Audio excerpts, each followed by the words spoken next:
Hey guys, it's Kevin Kreider, and in this YouTube video I want to share with you nutrition tips for abs. Something that I want to just clarify. Most times people say if you want to get abs, you have to do a lot of crunches and you have to do a lot of ab exercises. Is that true? First of all, it's absolutely not true. Abs are actually made in the kitchen, but they're definitely sculpted in the gym. But what do I mean by that? They're made in the kitchen because without a good nutrition plan, without being in a negative energy balance, which just means that you don't put as much food through your body in a day that you use over an extended period of time, you start losing body fat. Because when you know fat is just stored energy. It's stored energy because you ate a little bit too much and your body doesn't know what to do with it, so it stores it as potential energy for later on. So you have to remain in a caloric deficit, a negative energy balance over a consistent period of time to lose that extra body fat that you might have been accumulating through years or months, whatever it is, or even weeks. You have to be in a negative caloric deficit.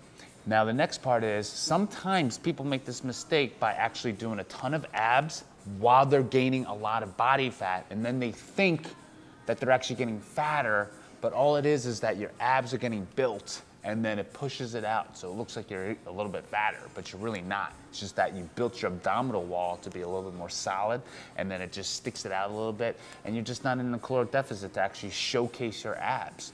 So the thing is, you can do ab workouts while you're in a caloric surplus. It's just gonna make you look fatter, but if you do it while you're going down in calories, you can build a really nice abdominal wall. I'm not saying not to do one or the other, but to do just the ab crunches is ridiculous. You're not gonna get anything from that. It really is nutrition.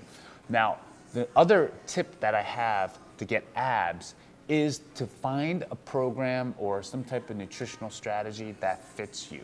For instance, I'm lactose intolerant. Something like being more plant-based is gonna work for me. I still do eat meat, but I eat it like once a day, and I really don't focus on calories as much because I practice flexible dieting. Sometimes people need structured meal plans. Maybe that's for you. Maybe you have to hire a meal prep service person to make your meals every day in a proper amount of calories and macronutrients for you. Some people love carbohydrates. Maybe you need an 80% carbohydrate diet and then a 20% for the fats and proteins. Maybe that's for you. Some people love ketogenic diet and they don't like carbs, so then that's for you. Whatever it is, it's really important that you can adhere to it. So stick and pick one that you can adhere to. That's really the main tip for that, and to remain in the caloric deficit, and then also the consistency. When I mean consistency, I don't mean in 7 days and you didn't lose all the body fat. It's over an extended period of time. It can be 2 months, 3 months. If you only have 20 pounds of body fat to lose, then 2 months should be a really good time.